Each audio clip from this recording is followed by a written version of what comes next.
Crack NEET and JEE in first attempt with India's most trusted platform, K-Square Career Institute. Download our app now. Hello everyone, let's read the question. Element A and B form two compounds B2A3 and B2A.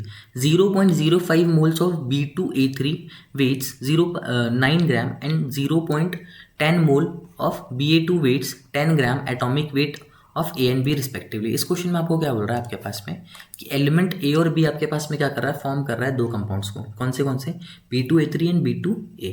Basically आपके पास में 0.5 moles है किसमें, आपके पास में B2A3 के, जो कि वेट कर रहे हैं 9 ग्राम, और आपके पास में 0.10 मोल्स है किसके, बेसिकली B2A की, जो कि वे कर रहे हैं क्या, आपके पास में 10 ग्राम का एटॉमिक वेट. तो बेसिकली यहाँ पे आपको क्या बताना है, एटॉमिक वेट निकालना है आपको ए और बी का रिस्पेक्टिवली. ठीक है, तो सबसे पहले तो अगर मैं आपसे बात करूँ कि आपके पास में let atomic weights okay of A क्या ले लेते हैं हम लोग, यहाँ पे स्मॉल ए ले लेते हैं, और बेसिकली यहाँ पे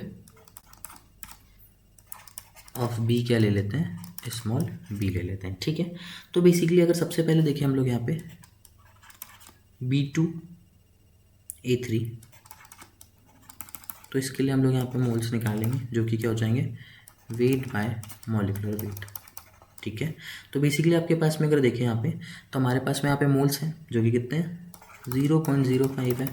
वेट की अगर मैं आपसे बात करता हूँ, वेट यहाँ पे 9 है, और मॉलिक्यूलर वेट आपको यहाँ पे निकालना है. तो मॉलिक्यूलर वेट आपके पास में क्या आ गया, यहाँ पे मॉलिक्यूलर वेट निकल करके आ गया 180.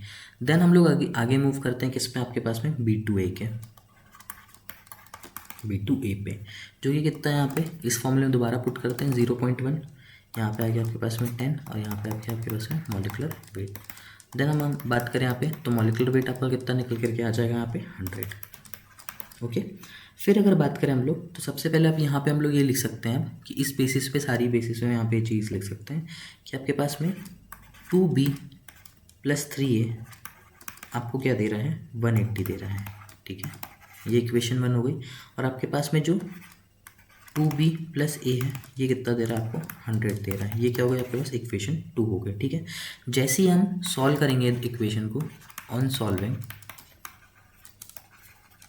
इक्वेशन 1 एंड 2, आपके पास में यहाँ पे क्या निकल करके आ जाएगा, ए की वैल्यू निकल करके आ जाएगी 40, और बी की वैल्यू आपके पास क्या निकल करके आ जाएगी यहाँ पे 30. ओके, सो ये आपके पास में करेक्ट आंसर आ चुके हैं. So the correct answer for this question will be option number 3.